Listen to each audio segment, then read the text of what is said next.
we want to do this, Mr. Chair, kind of individually, or airport and then each one of the terminal projects? Just kind of, I'll move to pay airport bills of $28,788.26.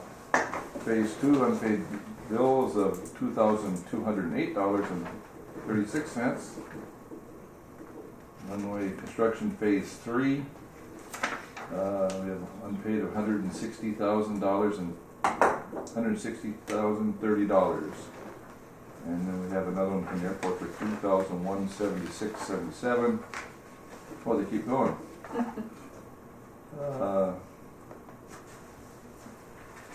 The next one, Kyra, those are paid? Those are paid. Those are paid automatically. We don't need to, do we need to acknowledge those? Yes. Okay. Paid bills of $9,995.07.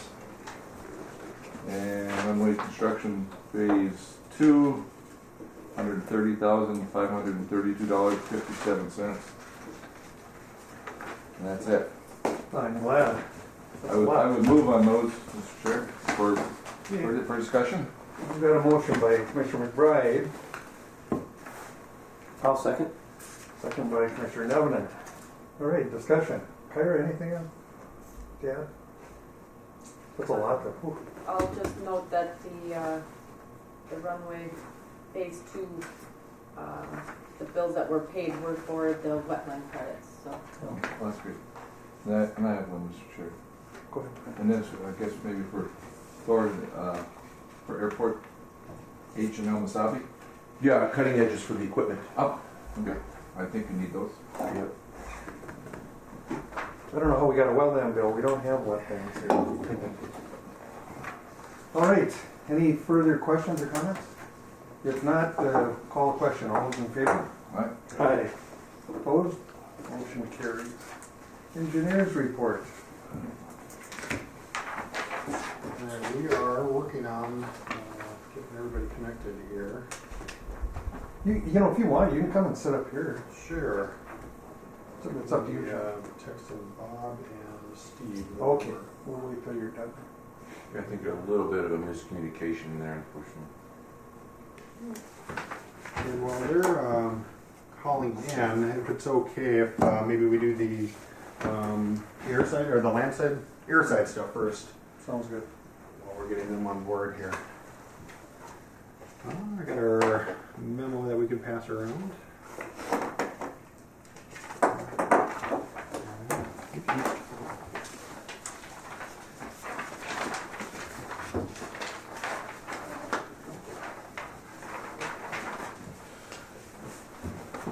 All right, well, it's been another busy month working on our runway project and taxiway project.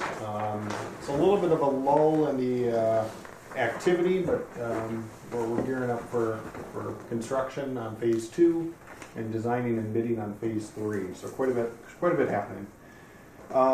Starting off on runway and taxiway reconstruction phase 2. So this is taxiway alpha. This is the project that was bid last year, under grant, under construction. Clearing has started, but the construction work will start right around May.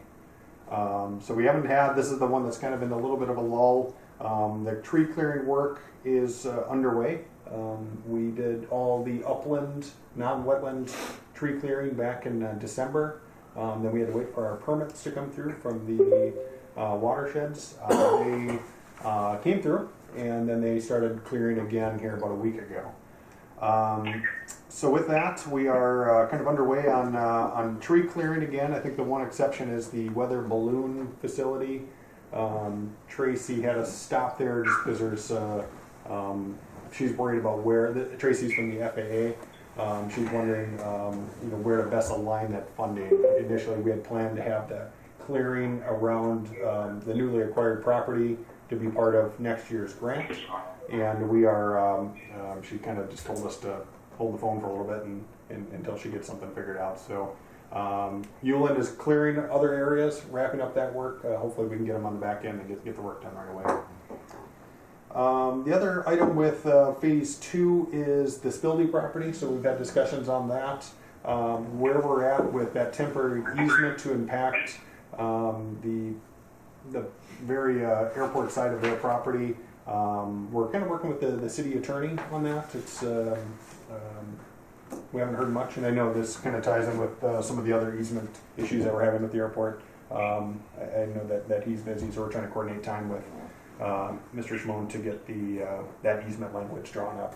But we have permission from the last meeting to go ahead and work through that temporary easement language once we're in a position. That's phase 2. So again, construction on the actual taxiway work will start in May, so we're still a few months out. But until then, it's just going to be wrapping up the clearing work and preparation for that. The clearing is getting a lot of public attention. People, are we building another runway up there? Yes. People ask me that. Yeah, They, flying in, it was quite noticeable that things are a little more yeah. barren out there, which I guess around an airport, that's important to make sure your approaches are clear. So that's definitely the focus for it. And we had no choice on that. We had Right. Sean, and maybe Kyra, as far as Attorney Shimon, is he working as the city attorney or as the airport attorney for that? I believe that's the airport. Probably the airport. So we're continuing to work with him on the timber easement as well as the property easement access to. I think that might be later on in the agenda, if I remember. Maybe not. But it's another issue that we're working with the land access to one of the other parcels to the south and east. That makes sense? Any other questions on phase 2? No. Weather balloon facility relocation. So, Thor, I believe you were part of the last call. Is that one of the many FAA phone calls that you get to take part of? Yes. The lease agreement, memorandum of understanding, is we've been trying to do this probably for over a year now, but from what it sounds like, it's promising. So we're making headway. Yep. Exactly. The National Weather Service says that the lease agreement needs to be in place prior to the move. So we still have a little bit of time yet. It's going through FAA legal, National Weather Service Right. legal, kind of making the rounds. So. And I believe that Steve has copies of those emails, kind of, question mark? Does Steve Shimon have copies of that? That's a good question. Okay. I'll make note. Thank you.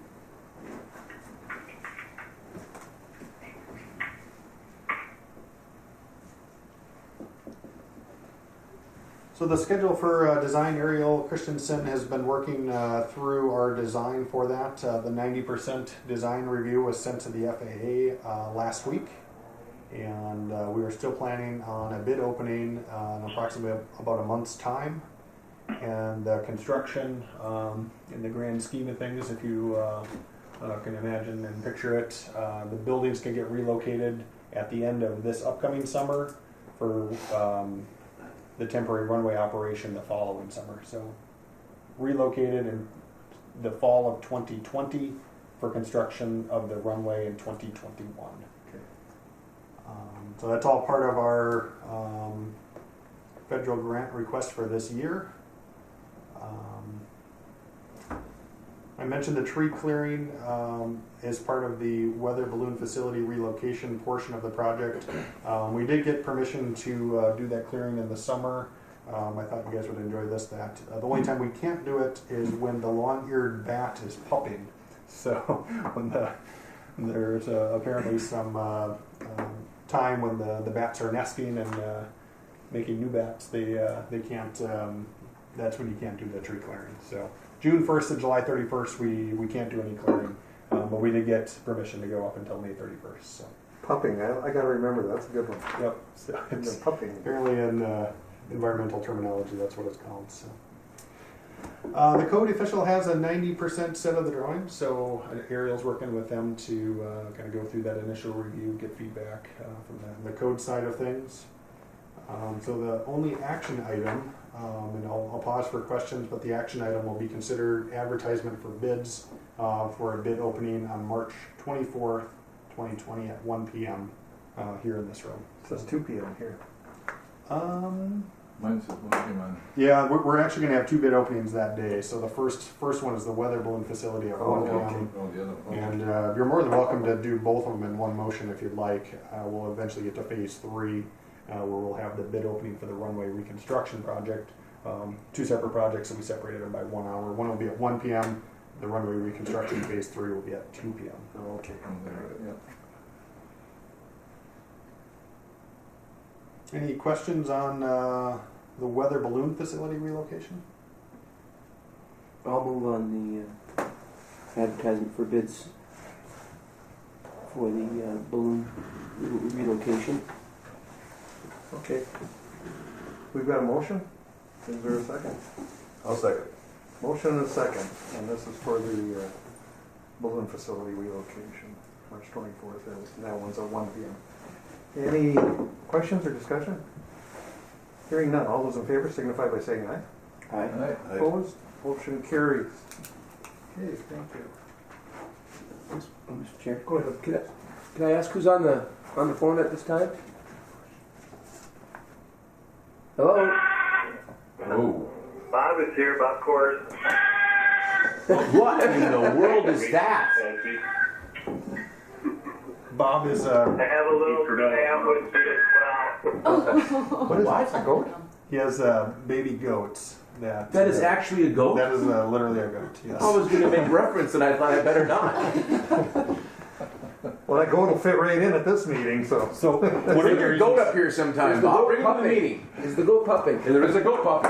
one of the reasons Bob was not allowed on the plane is that Bring his goat. Well, Bob, we learn things about you all the time. I knew it. I told you, Nettie. Only with SDH, right? He's very vocal. He's a vocal goat. Yeah. This might be a new conference call first. I think. Fits right into fits right into iFall. It's perfect. And I believe Steve is on the line too, correct, Steve? Yes, correct. I am on. And Nate, are you on as well? I am. Can you hear me okay? Yeah. Yes. Steve and Nate, do you have a goat or any animals with you today? We have a bat. Unfortunately not. I'm feeling a little left out. We have a bat. All right, for those on the phone, we're just wrapping up the airside stuff. We'll circle back on the terminal stuff here in probably about 5 or 10 minutes. Good. All right. Any other questions? I think we moving on to the runway taxiway phase 3 center section. Thor was able to participate in a conference call that we had approximately a week and a half ago. And we met with the FAA, basically going over phase 3 in its entirety. Basically how the phasing would work, and then just implementing any sort of safety measures during construction, and just kind of a progress update on the meeting. So that was about 3 hours. That was pretty enjoyable. The one thing that came from it was the airport layout plan had an update. So we've been working on that probably for about 2 or 3 months now, depicting the temporary runway condition for approval. There were 4 sheets that were submitted that depict the temporary runway condition. They are all with FAA and MnDOT. Went up once, they had comments. We corrected those comments, and now it's back in their court, hopefully for approval soon. Another item that we have to work on is a modification to standard. So to have the temporary runway and fit it on the taxiway, there are just a few FAA standards that we have to modify and go through an official approval process. One of them is the runway object-free area. So there's 2 surfaces that go parallel to the runway. One is the runway safety area, which is 200 feet off of the runway center line. That you can't have any objects in. That's why we're moving the weather balloon facility, because that's inside that 200 feet. The object-free area is a little bit further out. It goes out to 400 feet from center line, and they want that space cleared from any sort of objects just clearing this protection area of the runway. Sean, question. Yes. The 200 feet, is that each side of the center line? Correct. Now during construction of the main runway, if there's equipment, do they have to get outside whenever there's a plane landing? That is partially correct. If we were in there, the plane wouldn't be able to land. Thor was able to sit through the phasing meeting. We phased it so that any work that's inside that 200 feet happens at night Okay. to not impact any sort of commercial arrivals. So it made things really complicated because there's an overlap between, if you can imagine this, the existing runway 1331, that safety area comes down here, and then the temporary runway, that safety area comes over here. So there's kind of a no man's land in between that you have to do under a full Right. airport closure. So it's that was probably one of the bigger challenges And in it order affects to do that. both projects, both parts of the project. Correct. Yes. So, but we've done it to keep it so that work is done at night. It's going to be a busy evening of night work to work through all those items. With all those buzzers and horns honking, you're not going to sleep at all. I don't anyway.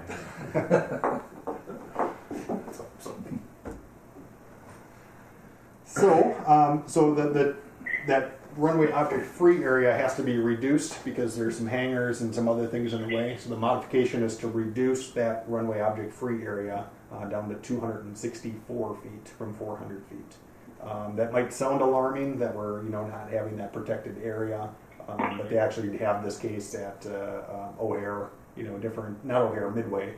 There's objects in the object free area. So it's something that the FAA can approve and is willing to approve because it provides an adequate level of safety, and we've been able to show them that we are able to achieve that level of safety. Good. The other modification is the hold line distance. So aircraft entering the runway environment, they have the position where they have to hold and make, if you're a towered airport, get cleared onto the runway, or a non-towered airport like International Falls. You just need to visually clear and announce your entrance onto the runway. Normally that's at 250 feet for this scenario, but given the crampedness of the apron area during construction, during the temporary runway operation, it was actually the FAA's idea to reduce that to 200 feet, which ties in with the runway safety area. So again, there is no really impact to safety because that safety area is still clear. So those are the two, and those changes have been submitted. Kyra's probably been getting a bunch of emails every time we send something. It shows up because it's the airport account that we're working through on your behalf.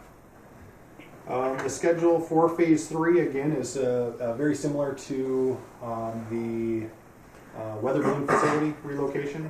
90% design submittal went out to the FAA for review last week. The bid opening is scheduled for March 24th. 2020 at 2 p.m. And this construction is all planned for 2021. So this is obviously a ways out, but we got to get the grants all lined up. If you remember, last year this is funded with the supplemental grant, the $14 million that was a special appropriation at Congress. So that's why we kind of have to bid it a little bit sooner to make sure we can get within the confines of that and work any sort of funding concerns that we have there. Yeah, hopefully that gets us better bids because it's far enough out where people can. Yeah, I'm certainly hopeful that it'll be a competitive process. We have two contractors that have property really close to the airport, and then really good interest from other contractors. It's a big project. I think you can get some good attention on it. So hopefully we get good prices. Good. I wanted to pause just a moment to discuss the bonding update. So the good news is that it did make it into the governor's bill. So generally, supported by the House and the Senate and the governor's bill, which puts you in a really good position. Your original ask was for $1.5 million, and they've offered you $2 million. So you can't turn that down. And the reason for that is MnDOT added on another $500,000 as an agency ask, so that the extra $500,000 would cover MnDOT's share. So we're basically doing one bonding request for both MnDOT and for the airport commission. So, and that is basically for the local share of phases 2 and 3 is the way we've worded that, and potentially phase 4 if there's money available. So keep your fingers crossed as it works its way through the legislative session. Has anybody heard anything from representatives or Anything on your guys' end? Well, I know they're aware, we've talked with Representative Eklund. Okay. So with that, again, it's just the considering advertisement for bids for March 24th, 2020 at 2 p.m. in this room. Senator Bach will be critical in that too. So. All right, any questions? Move on approval Okay, for advertisement. got a motion by Brian I'll second that. and a second by Paul for the advertisement of bids, March 24th, 2/20 at 2 p.m. Any discussion? Questions? Hearing none, all those in favor signify by saying aye. Aye. Aye. Opposed? Motion carries. Thank you. Nearing the end of my update here, public involvement, stakeholder engagement. Again, just a few agency meetings, FAA National Weather Service Coordination meeting on February 20th. And we also had the meeting that I mentioned before on February 13th with FAA to review the runway phasing plan. Those are more FYI. Upcoming meeting dates, again, we have a pre-bid meeting. And that's an opportunity for contractors to come and ask questions, really learn more about the project. SEH will be doing a presentation for both projects. We have that scheduled for March 6th. Where will that be? That'll be probably in this room at 11 a.m. We haven't finalized that schedule yet as part of our meeting documents, but that's the day. Thor and Kyra, does that work for both of you to have contractors come that day? And then the other two upcoming meeting dates are the two bid openings that we've discussed. So, but quick update there to show you where we're at with things. But the next meeting, we're going to have the bid opening on Tuesday, March 24th. We would like to present the bid results at your next commission meeting. So if it's possible, I don't know when you would choose to have your next commission meeting. We just would like to have it after March 24th so we can present those results. We'll work on that, okay. All right, duly noted. Anything else, Sean? That's it for me unless there's questions. Anything from anyone on the line here? Pretty quiet bunch. I don't hear the goat anymore. It waits for me to start talking, and then it'll type in. Yeah, we're going to have an update on the terminal. We've been working through the remaining punch list items. So Steve, I can turn it over to you if you guys are ready to hear about the remaining items of the terminal. Yep, go ahead. Yeah, that sounds good. With Nate on the line, and asked Nate to call in also, and maybe a better update could come from him regarding the current status of the generator issue on the oil usage, and maybe a field order to add the jet bridge load. So Nate, you want to kind of give an update on what we know currently with HM Craig on the generator? Yeah. So over the last couple of weeks, we've been back and forth as a team with HM Craig and Generac to see how things were tracking on their side. It was discovered that there was a physical breakage within the generator unit and on part of the exhaust system side. So HM Craig and Generac are coordinating how to correct and fix that. They do believe that was partially the reason, if not full reason, of oil usage. When that occurred, how that occurred, they didn't have a firm answer for us on that. So we're not sure if that's always been there from ship date, or if it happened in usage at some point in time in the interim period of install and when they recognized and saw the issue. And part of the reason it was a little tough to see, I guess it was behind, I didn't see a photo of it, but they said it was behind all the exhaust stack insulation, everything where the brake was at. So it was causing a lack of back pressure on the exhaust system and some other issues. So that's getting planned for correction and fixing, along with just an understanding of where things are at in terms of a warranty and how the unit is expected to operate moving forward. Robert Foss, Gold from HM Craig, has stated that he's putting together information to make sure that everyone's on the same page of expectation moving forward in terms of the updated warranty requirements. And in essence, my request will be that they have to, once fixed, it has to start kind of a new period, because I don't think it's ever functioned the way it was designed and intended to. So therefore, we should have a clock restart once the issues are fixed and corrected and proven to us that it's operating the way it's supposed to.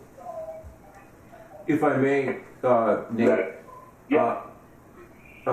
just a reminder to the group, for the sake of the conversation, a month ago we had a conversation with the folks at Generac and HM Craig, sharing our frustration, our deep frustration with the situation with the generator. It was certainly clear, I felt, and I believe Steve would agree, that it was certainly clear the position that we laid out on the table, that this is unacceptable, and if this is not repaired, that legal action will be taken. I took that as their word, and then sequentially, estimated 2 weeks ago, they did show up with a load bank tester and a tech person, and they discovered these mechanical issues and elected not to, and understandably elected not to do the load bank testing at that time. What was quite surprising was that a few days after their visit, we received an email from them saying, yes, these are the repairs that are required, and who should we send the quotation to for repairs? And I didn't even respond. I didn't. I was quite taken back by it, frankly. Frankly a fairly high level of audacity of like, really, guys? I mean, again, and I want to be sure I'm not shooting the messenger being Nate and Steve, but it's long on promise from these folks, and they are definitely not, in my opinion, they're not providing a good service to us. And it seems deeply unacceptable, frankly. Yeah, and I'm not sure that email from Michelle, I think, is the reference to the follow-up after the tech was on site. I'm not sure exactly her role or how it's being presented. I think that internally they miscommunicated to themselves. I don't think that email was supposed to go out. So I do have a call into Robert Fassel and John, I think it was Hanson or Anderson, over there to say, what is going on here. Our expectation is, again, it never worked day one. Therefore, we're not starting the clock on anything, and they're definitely not paying for anything that we've already paid for that we haven't seen fruition of. Mm-hmm. So once I hear back from them on their response to that, I think will give me the sense of if we need to recommend that you send that legal letter here in the next couple of days. Yes. I hope that once I get that answer, that they're going to say, no, you're right, that's incorrect, and we're taking care of it. Or if they do respond that, no, our expectation is that there's some cost incurred here that should be paid for, then we'll have that letter written and sent out. Yeah, there certainly seems to be a high level of reluctance for them to provide service for a piece of equipment that we've already clearly paid for. There must be some interesting contractual language between HM Craig and Generac, because obviously Generac must not be backing them up 100% and saying, yeah, get this done. Otherwise, what would the incentive be from HM Craig not to be taking better care of us? Yeah, I know, and I think that's partially the truth. Go ahead, Steve. Well, Nate, if I recall, HM Craig was not the original installer, is that correct? Correct. HM Craig was not the original installer nor the original Generac rep. That was, I think it was Titan Energy who originally was that, and had through the initial install, and then after the initial install, HM Craig took on the line of Generac, and I would assume all the past projects from Titan. So that could be a little bit of the, Sure. confusion, but, Sure. whether it's reluctance or however the language works out between H and Craig and Generac on how they, transfer and take over previous installed warranty positions. But nonetheless, at this point, it is HM Craig. They've certainly, been stepping up a little bit to the extent of, talking to Nate, talking to us, having a conference call with Thorin Group, going up there, looking at the exhaust work. I also called Michelle Taylor last Friday, asked her to have Robert or John Hanson get back to us right away with their position on, paying for labor dollars now to come back and do this exhaust. I would agree with Nate, what you're saying. At this point, I think one of two things should happen. At a minimum, Nate, I think we would, if I could speak on behalf of the commission, we would like to request, you as the engineer of record, electrical engineer of record, write a letter describing, everything that's transpired over the last few weeks, if not months, where we're at today, and the position of the commission that, this work we should start over. This generator has never worked correctly from day one to our knowledge. And I think that's at a minimum. And then obviously copyists. Or do we just write the legal letter now and put them on notice and let them respond accordingly? Yeah, I think that I would like to hopefully hear back from them today. If we don't hear anything or receive an answer today to our kind of posed questions, I think that we go ahead and we write the letter first thing tomorrow to make sure that, again, we've waited long enough. We've had a few chances to get them back up to speed.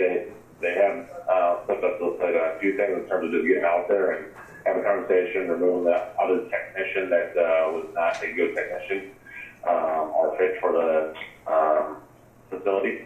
So I think that I'd be willing to get through today, end of day today, and if nothing is back to us, then we move forward with the legal proceedings tomorrow.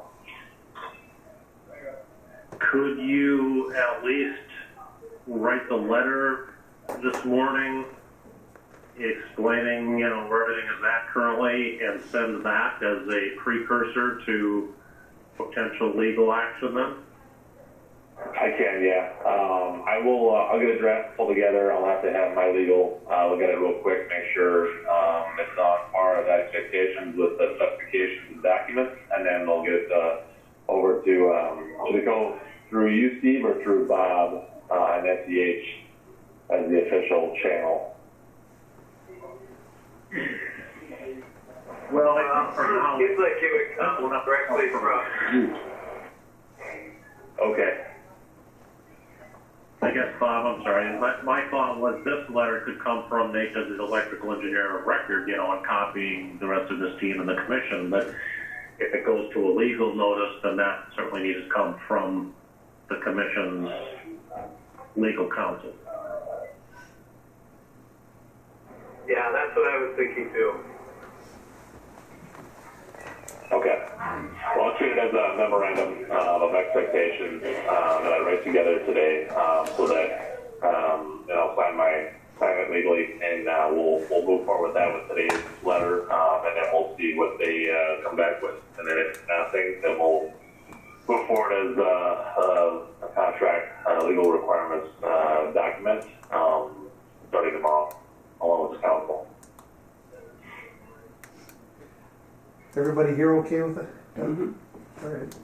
Well, Nate and Steve, if you could, as this moves forward, keep Thor and Kyra informed so that the commission knows what's going on. Absolutely. And then, Nate, what about adding the jet bridge load onto this generator? Well, I've got the information pulled together already, but I do have obviously some concerns with the ability of the generator just in its current condition. That's why I didn't mention this to you last week. I do have concerns that if I put any more stress on that generator as it sits today, that we may have further issues that would further complicate the situation. So I want to make sure that I get assurances that one, the generator is going to be corrected, fixed, and in good working condition before we add on that jet bridge. Yeah, So I think from a pure calculation standpoint, we're fine, but we've obviously seen that the actual unit in practice has not lived up to its expectations. Wouldn't that give him a good excuse? Huh? You guys look at that. That's a sound plan, Nate. Couldn't even make this up. Yeah, no, I know it's late and coming, but I would have hated to added that load a couple months ago, and then Generac and Craig used that as another leverage point to say, well, no, we added this, we thought it was borderline, whatever. So it doesn't give us that clean approach in terms of the legalities of the situation. Quite a saga.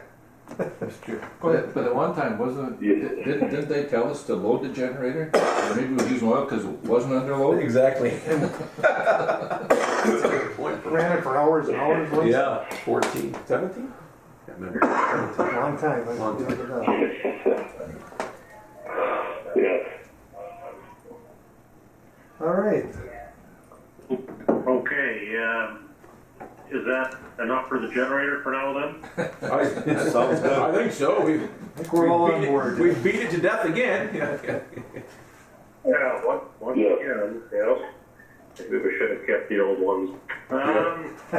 Moving on then, you're welcome to hang on for just a little bit in case there's any questions, but we've got a couple other wrap-up items we're working on. Yep. Number one, for custom space, they had requested to add an additional duress system strobe light.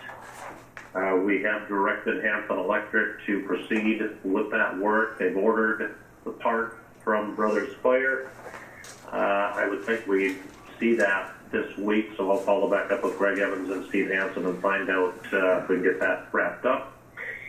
That cost is $2,959.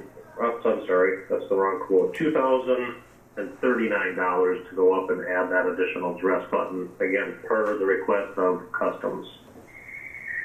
There's another item I've not proceeded with. Wanted to present that to the commission for thoughts. That is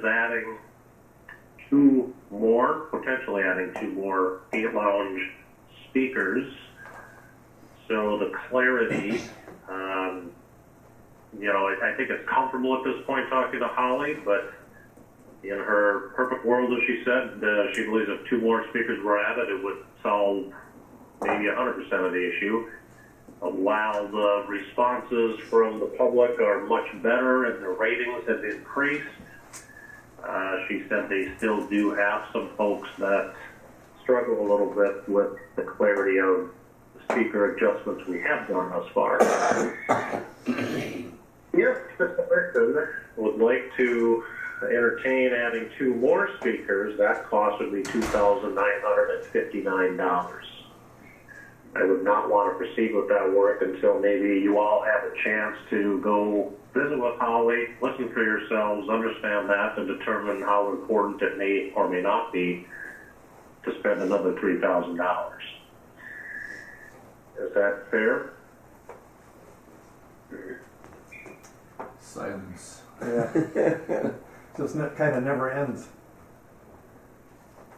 Thor, what? And again, Holly was very appreciative and said it is much better, but feels it could be, 100% better if two more speakers were added.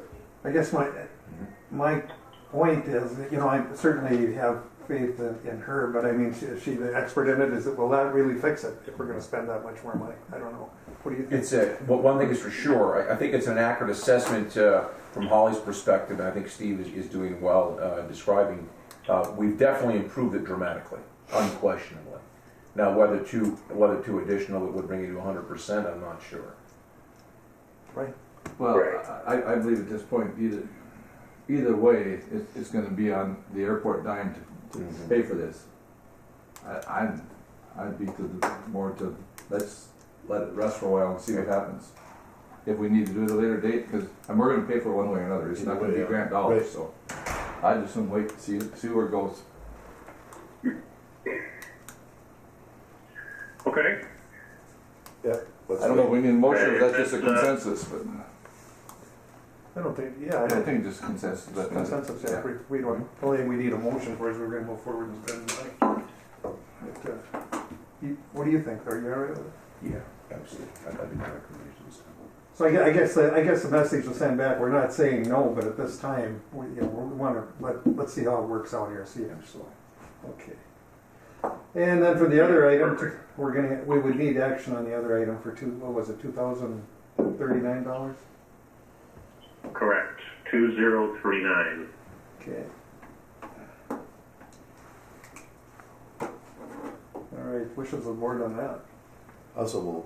We've got a motion by Walt, One second. a second by Paul to approve. It's already been ordered. Yeah, good point. Good question. What is a duress switch? Strobe light. Strobe light? If something happens in there, the strobes go off and it Yeah. blinds everybody? That's the bottom. About what it is? Yeah. The duress system is part of the security system that Customs requires. They've got their 3 detention rooms. If they have someone in one of those rooms and, a struggle ensues or something, then they need a duress button to hit, which is there to activate. Because Customs, only has limited staff in International Falls, if one officer might be in the room, in a possible struggle, the other one's probably out in the main area. So they need a strobe light to flash out of that main area, indicating, hey, something's going on, we need backup. So that's what the light is for. Right now, And just I want to jump in here, Steve, too. The original intent was that we talked to was for them to have an email and or text alert versus an actual strobe in the space. And the thought being, trying not to send any kind of panic situation. So that it was only going to the people that could respond in a quick manner versus having a light go off in the general public area. But I think that's another piece of the equation of just exactly where that goes to make sure everyone's on the same page to minimize any concerns by the public that's in the space. Are there any other upcoming items that you folks are aware of? I mean, it just seems to never end here. We keep coming. It doesn't sound like everything was really accounted for or considered when we put everything together. I'm not aware of anything additional, other than we've already ordered their forms desk, which, holds the forms and things that they need for people to grab and fill out. So that desk is already ordered and on its way. We're just waiting for it to arrive. But other than that, no, I'm not aware of any other open items. You are correct. This one seemed to come up late after said, great, you're ready to move in. They went to move in. They realized this issue on the duress system. We had set it up for their original requests. But yeah, it's, I guess, subjective to the point of, local authorities believe this was important to add. Okay, well, we'll bring anything else then to add? If not, I'll bring it back to the board. Wishes of the board here. We have a motion, don't we? Yeah. Made the motion. We have a motion. In a second. Any further comments? All right, hearing none, all those in favor? Aye. Opposed? Motion carries. Thank you. You're welcome. So moving on, we've got kind of a phase 1 roof leak issue ongoing and a phase 2 newer either roof leak or condensation issue that's been occurring over the last 2 weeks or so. So we are digging into the phase 2 issue, and that seems to be where the phase 2 addition roof ties and connects into the, we'll say old phase 1 roof. Terry Marty with Range Cornice and crew were up there, investigated right away. believes that maybe there's a condensation issue going on. I think Jake helped track down an infrared camera, and they were kind of shooting the roof in different areas and seemed to find a hot spot running along that seam and an ice dam that had built up. Don't believe the ice dam is working its way inside, but it seems to be indicative of, you know, maybe there's a gap in the foam insulation that should have been placed as those two SIPs, insulated roof panels, were put together. Mm-hmm. So Rick was up there last week with Hamelin TNT Construction to kind of get above that ceiling. It's dripping inside one or two of those detention rooms. It's a little limited for access because they have to kind of go in from behind the secure detention toilet shade. But I believe, you know, they found an area that seems to be indicative of, you know, maybe a lack of that foam insulation, or at least they found some wet foam.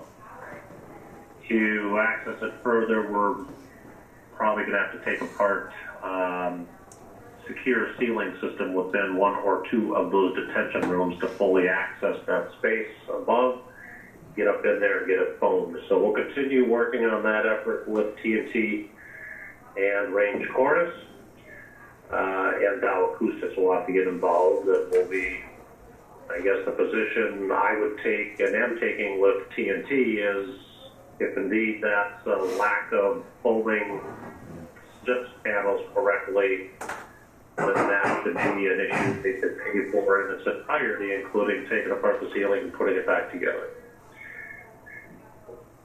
So I'll keep you apprised as we keep researching that. And then over the weekend, Jake had sent a voicemail to Rick Oster saying the phase one roof area was running water again through, we're not sure where. We assume it's the same spot, maybe adjacent to or around the light monitor.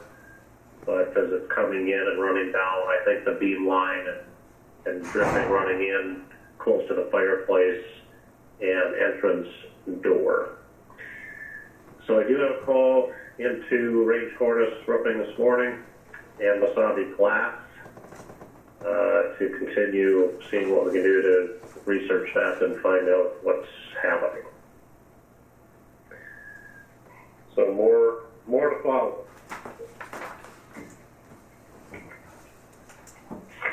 Other than that, I don't have anything else. Unless Bob or Nate do. Yeah, the only other thing I guess I'd like to add is that we have heard back from the FAA regarding the change orders. So we submitted the change orders for phase one and for phase two in their entirety, except just some of these last change orders that have been coming through here. And Tracy has reviewed them, and we did get an email back from her last week requesting a bunch of additional information on several of the change orders, and we're working through those with her at this time. Okay. Where are we at in the boiler? Oh, now you asked.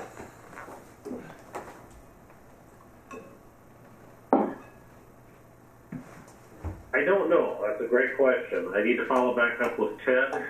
Ted was waiting for his, I guess, service technician from Ewell company to come take a look at things, as we're, I think, you know, we last left that issue. If indeed they felt it was a gas regulator or not, but I've not heard back from Ted. I think I tried connecting with him a couple weeks ago before I was on vacation, and he was still waiting for them to come to the site and take a look. Yeah, it's, Walt asked a great question. I'm glad he did. I forgot that we had a brief discussion at the beginning of the meeting.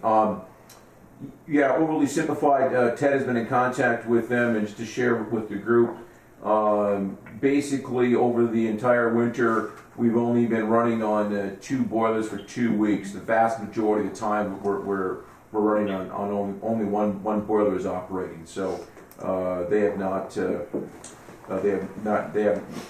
come to the plate and fixed that unit either. So that's another major issue. And I don't know when or where, and possibly kind of a parallel track of the generator. Do we push on legal? How hard do you push that legally? Probably pretty hard, I'm guessing, because obviously they're definitively not getting the job done.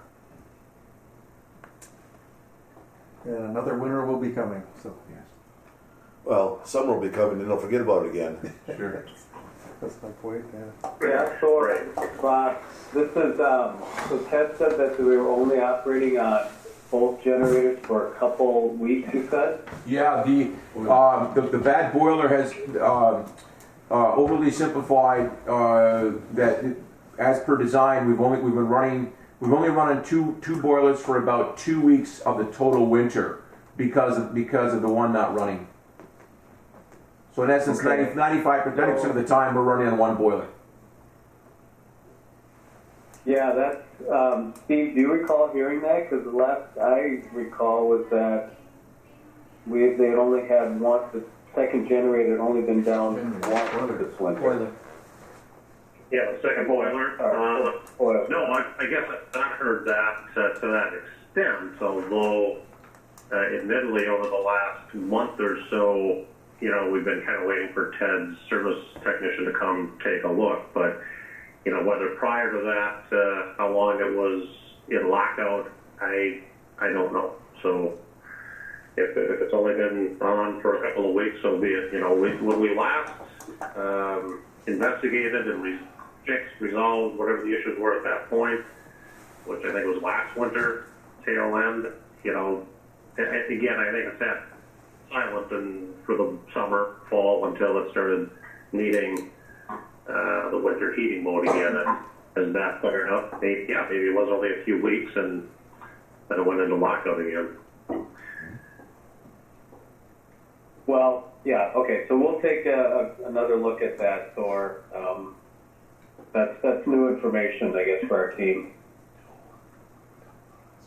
Yes. Yeah, we contacted JQ Mechanical right away after we got that last, Correct. Notice from Ted, and Ted said, well, that's great, but, let's just hold off until Yule gets there and takes a look, and that's kind of what we're waiting for, is that feedback. Mm-hmm. So I will contact Ted to see if that's occurred. If that has not, I think that we push JK to get their folks back involved, RM Totten, and get back up there and take a look at it from manufacturer's side. Good. Be nice to do it while it's cold yet, though, so they can get something going. Otherwise, we wait till it starts getting warm again, and then we're out of luck again. We gotta wait till next year again. Good point. Agree. All right. Thank you. I forgot. Fix the boilers and fix our leaks, and we'll quit bugging you. I still wonder on some of the. I still wonder on. I remember a couple of us had concerns about the roof design when we first put this up, and so I'm just hoping that there are construction issues that can be fixed rather than a long-term issue where we're going to be dealing with this for the life of this building again, like we did with our other one. All right. Any questions or comments? Hearing none. Anything else from you folks? Nothing on my end. Nope, good on my end. All right. Bob, why is that goat quiet? It's, well, I'm in my office now. And it's actually a lamb, but it's just been very sick, so I've been bringing it to work because it needs to be fed every 2 hours. Oh. But when it hears my voice, it's imprinted on me, so when it hears my voice, it sellers for me. There you go, Bob. Whenever I was talking, it was talking back. Bob, you're a good man. Oh, I appreciate the honesty. That's beautiful. I love it. All yeah, right. and my kids, I can't drop them off until a little after 8. So it's, had 2 kids and a sheep in my vehicle. Oh, that's not strange, Bob. That's fine. I would love to see a state patrol pull you over. You fit right in locally, I'm telling you. Distracted driving with the you got a big heart. I can see that. Wonderful. That's great. Right up here. All right. Well, thank you. Then we'll move on to new business. Oh, good. Thank you, folks. Land lease. Yes. As I believe Sean shared earlier with Kyra, they're looking at some changes in the land lease for the, not changes, but of course when we're moving the inflation shelter to a new property, to the airport's new property, they're just looking for some language in the lease. We have copies of their request, and we just need to get that to Steve, correct? So he can take a look and see. It's in that huge email link. There's quite a bit in that particular one. Yeah, I printed out their sample lease agreement. Okay. And I can deliver that directly to Steve, or we can I email it. can email it. Okay. Yeah, so we're working on that. And as Sean, I think, shared earlier, it's nothing alarming. They're just looking for some new language. Is that correct, Sean, probably? Yep, there's an existing lease that we have in the area now, so it's just Minor modifications. Who does what. What is NOAA? What's the acronym? National Oceanic Atmosphere. Aeronautics. Say that fast 5 times. Huh? Yes, those people. All right. Any questions, comments on that? Okay. Move on to the manager's report. Yes, as usual, a majority of mine was covered during the meeting. Again, super blessed with the weather. It's phenomenal. No complaints. It's great. Employments are up. Paul and I had a discussion. What are we at now? We're significantly up for this month, correct? Can't remember where we're at. We're up about 150 over Yeah. last year. Significant for this time of Oh, year. definitely. Already? Yeah, it's 150, huge. Yeah. And maybe segueing over to that, looking for the summer, talking with the outfitters, the flying outpost folks, they're full, their record levels again, so they'll be for another good season, which is nice. Neat story locally. I got a call from a young gentleman, a young engineer, on Saturday, and he's working for a engineering company in Winnipeg, Manitoba. He also happens to be a Fort Francis gentleman, originally moved away 10 years ago, served in the Canadian military. Anyway, his firm was hired by the CN Rail to do drone work from the diorama to Nemo, Ontario, as you're all well aware. And so CN hired this company to do some drone assessment, looking at the cars that were on the Fort Francis side of the rail. It's very interesting. And so the drone, used the drone, went in to do car counting, but also really very interesting, assessing damage to each individual car. So literally the drone low and close and super high def film looking at the cars. Very interesting. Did it block the highway too? I believe they did. I believe It sounds like it happened right there at the. Yeah, and I believe the issue is crude oil. I think Yes. I'm not sure how many cars did. I know it overly simplified Tuesday evening until Thursday afternoon, whatever. Imagine the backup on that rail, the busiest rail single line in North America. It's incredible. I mean, it's fascinating. The cost of that traffic not only. And they're still unraveling that mess as we speak. It's really interesting. So, but they contacted, of course, us for airspace concerns. No worries. They were never going to be exceeding 300 feet AG above ground level, and the Fort Francis airport also. So, really a nice young gentleman to work with. I enjoyed working with him. It was a lot of fun. I learned a lot. It was really, really nice. One thing I want to share that, in typical Sean fashion, he's not going to share, and I will embarrass Sean again now, is that he has been promoted in the company. That Benita has been moved up the chain. She is now a VP, I believe. Is that correct? Of SCH, and they looked and they reached in the bowl and gave it a shake, and I'm just kidding. But, I believe that Benita recommended Sean, so he is now the boss on the aviation side. So he's replaced Benita. So hopefully we get to keep you on site also with your other duties. You've been busy now, now you're gonna be Busier, yeah. correct. Yeah, it was a big promotion for Benita. She's in charge of Central Region for SEH, and that's everything from Nebraska to the Wisconsin border, North Dakota, probably 600 people. So it's a great deal for her. So. Mhm. So that means we won't be seeing her here anymore? She pledges to come visit, but her capacity to do work, airport work, will be limited from here on out. So that will be, you'll be our contact now? Yep. Great. So, Congratulations. Make sure you congratulate her on our yeah, behalf. I'll definitely pass that along, and I'm happy to continue working with you, and it's exciting times, that's for sure. Well, we'll miss her, but you're a good person. Yeah. So, You mean there's other We're happy to projects get other than you. that? yeah, I know. That's my concern. Yeah, another airport? What another airport? What are you talking about? What are you talking about there, man? Yeah, remember where you've come from. Exactly. So on that level too, and again, embarrassing Sean a little bit more, which obviously I enjoy doing. Sean today is meeting with a local young lady, Gwyneth Shinners. She's a senior in high school, real very sharp young lady, really impressive. And she, her parents both served in the United States Air Force, and her dad then was in Afghanistan as a drone engineer, mechanic operator. Yes, and then he went back as a contractor. And she's from National Falls, and she's showing interest to join the Air Force, and I think ultimately the goal was a pilot. So I contacted Sean. We've been trying to coordinate this about 3 or 4 months, and finally I think today we've got the stars lined up.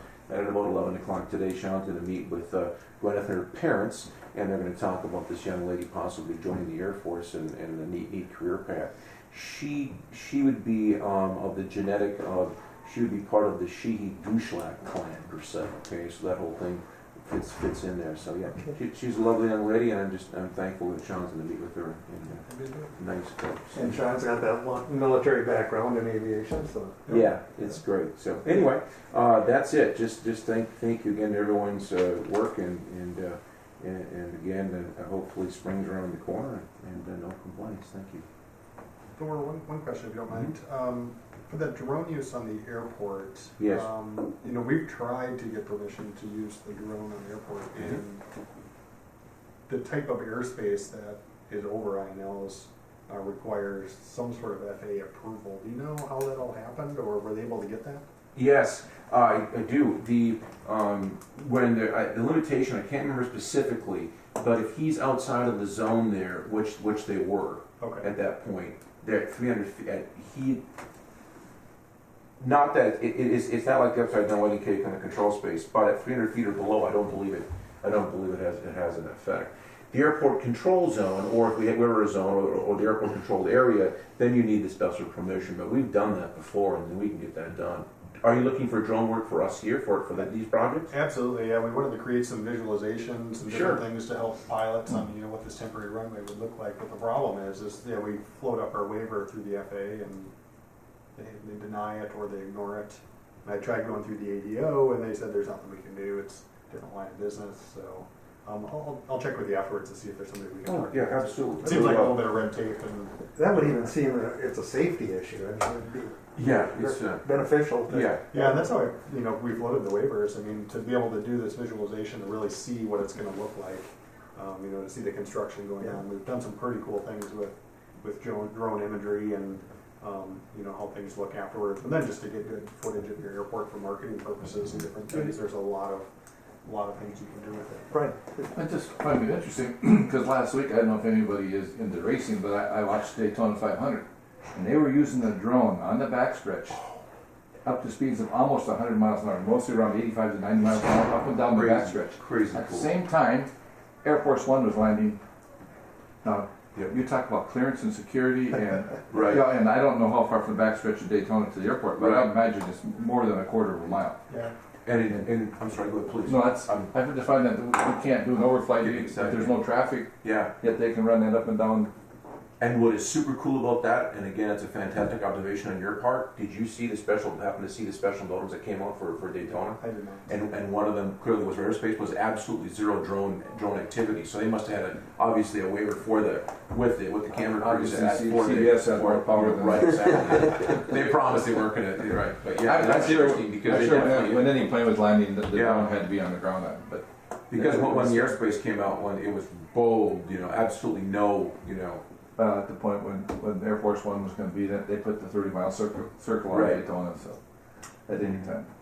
Notice the air. Interesting, it's interesting. That's a good question though. Isn't there standard language for all airports regarding drone operations? Yeah, they won't even, and I'm so late to this, it's crazy, but it just at X level of drone that you buy, and it isn't even a very high level, it won't even fly inside of it. It won't even fly. It's pre-programmed. It won't. The GPS is pre-programmed to the drone if it's hooked into the GPS system. It won't even fly without the waiver inside the airport area. Wow. Automatic. It will automatically it will not operate, which is totally crazy but cool. Yeah, when we do it, we have to Go hit call the code, right? somebody, you get a code, you enter in the code, and it unlocks your drone to be used in Each individual drone, it's so cool. Yeah. Did you guys see on television, I mean, was that an image, the camera shots from the stadium as Air Force One rolled right? Available weapon behind that. Yeah. Beautiful. That was really something. Yeah. All right. Cool. Okay, anything else? Thank you. Manager, all right, thank you. All right. Kyra, there's a person who can enlighten us. We need a report from you so we know what we're doing here. The most important person in the whole loop. Yeah. Yeah. First thing, the election of officers I didn't put on the agenda this month because we just elected officers in October after Mayor Anderson's passing. So I didn't know if you wanted it on the agenda, I can add it next month, or if we just continue as is until next January. So I didn't know how you wanted to proceed with that. Continue. Extend it out to Okay. 2021. Need a motion? I don't know. Would you need a I don't think we would. I don't think so. I think we're okay. I would add Mayor Anderson is certainly missed. So every time his name comes up, a lot of history. Okay. The next thing, I received a call last week from one of the car rental companies who reached out to me in regards to another matter, but then during conversation he questioned why INL does not charge a concession fee for the car rental companies. Basically, he said it's a standard process and a good way for airports to gain additional revenue. He said that where they're at in Duluth, they charge a 10% fee on all rental car companies. So he said, you see what we bring in, that could be big revenue for the airport. He put me in contact with another gal in Duluth who handles all of that piece of it, and she sent me a basic contract that they have with their car rental companies and regarding this concession fee language and whatnot. If I have to do our ACDB reporting each year or quarter on the car rental companies and concession fees and all of that sort of thing. And when I look back at 2017 and 18, it was significant numbers that the airport could have received in revenue. I've also reached out to Hibbing, Bemidji, and Brainerd to see how they handle their concession fees and what, if it's a straightforward 10% or, how they handle theirs and, a sample contract, so I can kind of pool everything together and get some good information on it.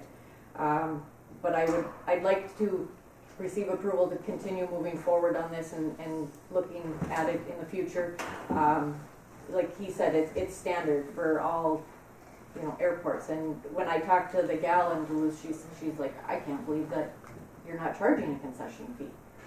So, how the commission would like to move forward with that is, I would want to, Yeah. for Kyra to continue that investigate that. I'm sure the 10%, if it would be a 10%, it's a pass-through charge right to the customer. it is. It's So, and I mean, if you're talking, I don't know how much to say, X amount of 10%, that's pretty good revenue for this Well, commission and for this airport. 17 to 18, the gross receipts were $450,000, so that would have been $45,000 that the airport could have received. Is there a second on my motion? Yes, that's a Yeah. big second. Yes. So, Wow. Yes, Discussion? absolutely. Any discussion? Hearing none, then I'll call a question. All those in favor? All right, Aye. Opposed? Motion carries. good work, Kyra. Yes. Thank you. Yes. Getting to be like an investigative reporter. Well, and it helps, you know, I wasn't expecting a car rental company themselves to say, hey, why are you not charging this fee? Yeah, You know, exactly. so I had to thank Steve very much with Avis to bring that up. And so yeah, I'll do some more research on that and I'll put it on the agenda for next month for discussion and we can kind of move forward with that. Thank you.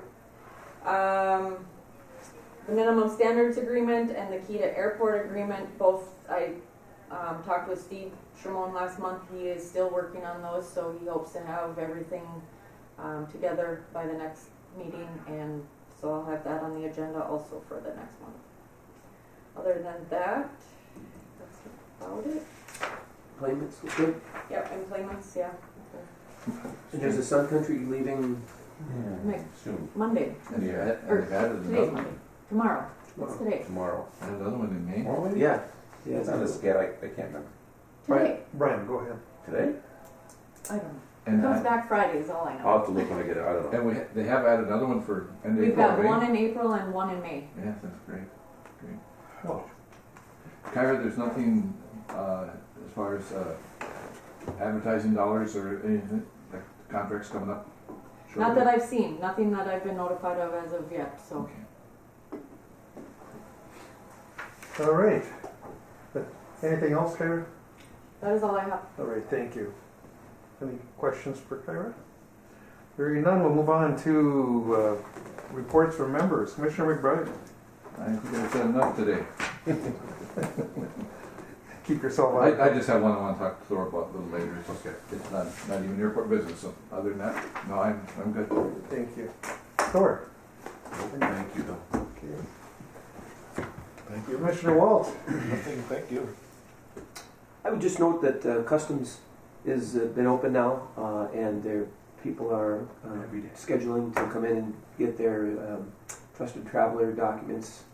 So we're seeing some traffic from Right. that, and the employments are very positive. And I just walk down occasionally when the plane's coming in, and I noticed a lot of cold weather testers part of those numbers. So again, it's a reminder that we're servicing folks from all over the world that use your airport. If I may add, I don't remember, have we shared about the people using the airline to come here to do the Nexus interview because of the amount of folks? It's really interesting. We're gaining employments because the Nexus program for the interviews, people geographically located across the United States, there's weeks, sometimes months of backup on the interview process. So they can look online and see where they can get a slot for an interview, and they are literally flying here on the airline Just to get there. to do their Nexus interviews. Yeah, Correct. that's right. Renting cars and staying in hotels is fascinating. Yeah, Carol and I went through that process, but they made it was very easy. Right. They let us in too, so. Yeah, yeah, it's hard to believe. Are you sure? Yeah. Just going back to what you touched on there, when is the deadline now that you must have a special This fall. identification? Is it in the fall to fly? No, driver's license will no longer be acceptable. You must have a passport, Nexus, or trusted traveler, or an enhanced driver's Enhanced license. driver's license. Which my wife has tried to get it, and she's 4 months now yet, and still hasn't received it. Wow. It is a big backlog of the state. Thor, are you picking up any fears of flying because of the coronavirus? And Yeah, it definitely is affected. Yeah, people are concerned. There's no question about it. They're on the corporate side. A lot of the corporate travelers, they're planning accordingly about where their location is. Yeah. That whole Pacific Rim, that whole Asian area, it's incredible. I mean, the effect is phenomenal. It's just really interesting. No, Italy's on the target now. Yes. and they're working on a cure, but they haven't. Correct. Yeah. And I'm not a conspiracy guy. I don't want to get too far in the woods here, but it's interesting. One of the stories that came out is there's a military lab, within X miles of center of where they say it, quote unquote, started. So and I'm not claiming. I'm just saying it's interesting that literally it starts within X amount of miles of a lab test. So, who knows? Makes you wonder. Makes you. I just just as a side note, I was watching that cruise ship. You go on a cruise, Oh. end up stuck in your room for a month or something. And Yeah. couldn't imagine. You know, those Yeah. a cruise ship sounds like this. Those rooms are not very big. 12 by 12 with your significant other for 2 weeks, so that would go well. Hopefully, you have a balcony room. Oh yeah, let's go, honey. Anyway, Oh, you don't rowboat, right? on that note, any other business come before this commission? Motion to adjourn to be in order. So We've got a motion Second? and a second to adjourn. Any discussion? Hearing none. All those in favor? Aye. Opposed? Motion carries. Thank you. How about the next meeting? Next Yeah. Oh, yeah, gotta get How that. about that? probably after the 24th. You got the bid letting? Sean, let's give me those dates. Yeah, Tuesday is our bid opening, so Wednesday or Wednesday? later would be, Wednesday at what time? Would that work for the group? No, that does not work for, Why not? there is a meeting though, we have joint powers, that's on the 25th. Okay. Monday the 30th. That work for everybody? Doesn't work for me. Oh, Tuesday? You got a Tuesday? Oh, yeah. What do you that's got? right. Well, no, I'm just looking for open dates for everybody. Would a Tuesday work? That's the last one, the 31. And I don't know if Carrie wants to go to the last day of the month. We might have county board that day. There's no board. Oh, there's not. Okay. Thursday, the 26th. Thursday the 26th? Thursday the 26th. Is that the fourth Thursday? That's, you're gone. I'm gone. Yeah. I'm in Duluth for 2 days, corrections and ARDC. Looks like it's gotta be 30 or 31. I'm okay with either one. I'm okay with either one. Pick a date. I'd prefer the 31st if it's possible, but it might, I don't know if that Would that work better for you, Yeah, Carol, also? there's no board scheduled for that day. 31? That's Okay, a Tuesday. okay, 31 then. 31.